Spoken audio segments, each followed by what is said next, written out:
ಯಾವ ಆರೋಗ್ಯ ಸಮಸ್ಯೆಗಳನ್ನು ದೂರ ಇಟ್ಕೊಳ್ಬಹುದು, ಇಂಗು ಬಳಸಿದ್ರೆ ಯಾವ್ಯಾವ ರೀತಿ ಬಳಸಬಹುದು ಅನ್ನೋದನ್ನ ಇವತ್ತಿನ ವಿಡಿಯೋದಲ್ಲಿ ಹೇಳ್ತಾ ಇದ್ದೀನಿ. ನಿಮಗೂ ಕೂಡ ಪ್ರಾಡಕ್ಟ್ ಬೇಕಂತ ಹೇಳಿದ್ರೆ ಇದರ ಲಿಂಕ್ ಅನ್ನು ನಾನು ಶೇರ್ ಮಾಡ್ತೇನೆ. ನೀವು ಯೂಟ್ಯೂಬ್ ಅಲ್ಲಿ ನೋಡ್ತಾ ಇದ್ರೆ ಪ್ರಾಡಕ್ಟ್ ಅನ್ನ ನಾನು ಟ್ಯಾಗ್ ಮಾಡಿರ್ತೇನೆ.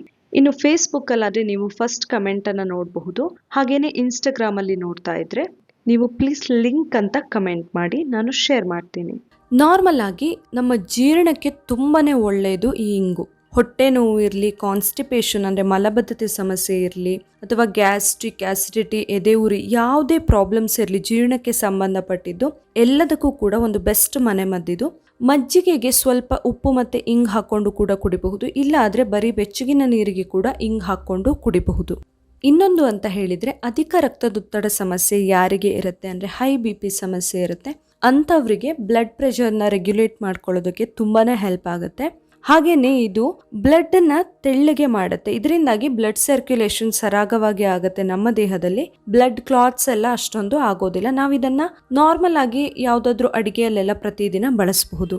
ಇನ್ನೊಂದು ವೆರಿ ಇಂಪಾರ್ಟೆಂಟ್ ಅಂತ ಹೇಳಿದ್ರೆ ಕಾಮನ್ ಆಗಿ ಕಾಡುವಂತಹ ಕೆಮ್ಮು, ಕಫ, ಹಾಗೆ ಅಸ್ತಮಾ ಸಮಸ್ಯೆ ತುಂಬಾ ಜನರಿಗಿರುತ್ತೆ, ಹಾಗೆ ಉಸಿರಾಟದ ಸಮಸ್ಯೆ ಇರುತ್ತೆ.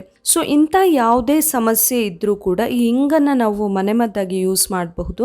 ಸ್ವಲ್ಪ ನೀರಿನ ಜೊತೆ ಮಿಕ್ಸ್ ಮಾಡಿ ಪೇಸ್ಟ್ ತರ ಮಾಡ್ಕೊಂಡು ಎದೆಗೆ ಹಚ್ಕೊಳ್ಬಹುದು. ಇದರಿಂದಾಗಿ ಉಸಿರಾಟ ಸರಾಗವಾಗಿ ಆಗುತ್ತೆ. ಯಾರಿಗೆ ಬ್ರೀದಿಂಗ್ ಪ್ರಾಬ್ಲಮ್ ಇರುತ್ತೆ ಅವರು ಈ ತರ ಮಾಡಬಹುದು. ಅಥವಾ ಜೇನುತುಪ್ಪದ ಜೊತೆಗೆ ಸ್ವಲ್ಪ ಇಂಗನ್ನ ಹಾಕೊಂಡು ಕೂಡ ಯೂಸ್ ಮಾಡಬಹುದು. ಇದರಿಂದ ಕೂಡ ಕೆಮ್ಮು, ಕಫ ಎಲ್ಲ ಕೂಡ ಕಂಟ್ರೋಲ್ಗೆ ಬರುತ್ತೆ. ಇನ್ನೊಂದು ವೆರಿ ಇಂಪಾರ್ಟೆಂಟ್ ಅಂತ ಹೇಳಿದ್ರೆ ತುಂಬಾ ಜನರಿಗೆ ಸ್ಕಿನ್ ಅಲರ್ಜಿ ಎಲ್ಲ ಪದೇ ಪದೇ ಆಗ್ತಾ ಇರುತ್ತೆ ಅಲ್ವಾ. ಕಜ್ಜಿ ತರ ಆಗುತ್ತೆ, ತುರ್ಕೆ ಇರುತ್ತೆ, ರ್ಯಾಷಸ್ ತರ ಎಲ್ಲ ಆಗುತ್ತೆ ಅಲ್ಲ. ಅದಕ್ಕೆ ಕೂಡ ಇಂಗು ಒಂದು ಬೆಸ್ಟ್ ಮನೆಮದ್ದು ಅಂತಾನೆ ಹೇಳಬಹುದು. ನಾರ್ಮಲ್ ತೆಂಗಿನ ಎಣ್ಣೆ ಜೊತೆ ಅಂದರೆ ಕೊಬ್ಬರಿ ಎಣ್ಣೆ ಜೊತೆ ಸ್ವಲ್ಪ ಇಂಗನ್ನು, ಒಂದು ಪಿಂಚ್ ಆಗುವಷ್ಟು ಇಂಗನ್ನು ಮಿಕ್ಸ್ ಮಾಡಿಕೊಂಡು ಎಲ್ಲಿ ನಮಗೆ ತುರ್ಕೆ ಎಲ್ಲ ಇದೆ ಅಲ್ಲಿಗೆ ನಿಧಾನವಾಗಿ ಅಪ್ಲೈ ಮಾಡಬಹುದು. ಆಮೇಲೆ ನಾರ್ಮಲ್ ವಾಟರಲ್ಲಿ ವಾಶ್ ಮಾಡ್ಕೊಳ್ಬಹುದು. ಇದರಿಂದ ಕೂಡ ಸ್ಕಿನ್ ಅಲರ್ಜಿ ಎಲ್ಲ ಇದ್ರೆ ತುಂಬಾ ಬೇಗನೆ ಕಂಟ್ರೋಲ್ಗೆ ಬರುತ್ತೆ.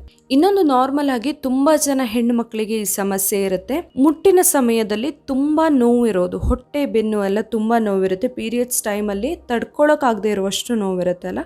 ಸೊ ಅಂಥವ್ರಿಗೆ ಕೂಡ ಇಂಗು ಒಂದು ಬೆಸ್ಟ್ ಮನೆಮದ್ದು ಅಂತಾನೆ ಹೇಳ್ಬಹುದು. ಸ್ವಲ್ಪ ಹಾಲಿನ ಜೊತೆ, ಉಗುರು ಬೆಚ್ಚಗಿನ ಹಾಲಿನ ಜೊತೆ ಅಥವಾ ಉಗುರು ಬೆಚ್ಚಗಿನ ನೀರಿನ ಜೊತೆಯಲ್ಲಿ 1 ಪಿಂಚ್ ಆಗುವಷ್ಟು ಇಂಗನ್ನ ಹಾಕೊಂಡು ಕೂಡ ಕುಡಿಬಹುದು. ಇದರಿಂದಾಗಿ ಪೀರಿಯಡ್ಸ್ ಟೈಮಲ್ಲಿ ಬರುವಂತಹ ನೋವು, ಕ್ರ್ಯಾಂಪ್ಸ್ ಎಲ್ಲ ಕೂಡ ಕಡಿಮೆ ಆಗುತ್ತೆ. ಇನ್ನೊಂದು ತಲೆನೋವಿಗೆ ಇದು ಬೆಸ್ಟ್ ಮನೆಮದ್ದು ಅಂತಾನೆ ಹೇಳಬಹುದು. ನಾರ್ಮಲ್ ಆಗಿ ಕಾಡುವಂತಹ ತಲೆನೋವು, ಬೇರೆ ಬೇರೆ ರೀತಿ ತಲೆನೋವೆಲ್ಲ ಬರುತ್ತೆ ಅಲ್ವಾ. ಸೊ ಪದೇ ಪದೇ ಈ ತರ ತಲೆನೋವೆಲ್ಲ ಬರ್ತಾ ಇದ್ರೆ ಸ್ವಲ್ಪ ಬೆಚ್ಚಗಿನ ನೀರಿಗೆ, ಉಗುರು ಬೆಚ್ಚಗಿನ ನೀರಿಗೆ 1 ಪಿಂಚ್ ಆಗುವಷ್ಟು ಇಂಗನ್ನ ಹಾಕೊಂಡು ಕುಡಿಬಹುದು. ಇದರಿಂದಾಗಿ ತಲೆನೋವು ಬೇಗನೆ ಕಂಟ್ರೋಲ್ಗೆ ಬರುತ್ತೆ.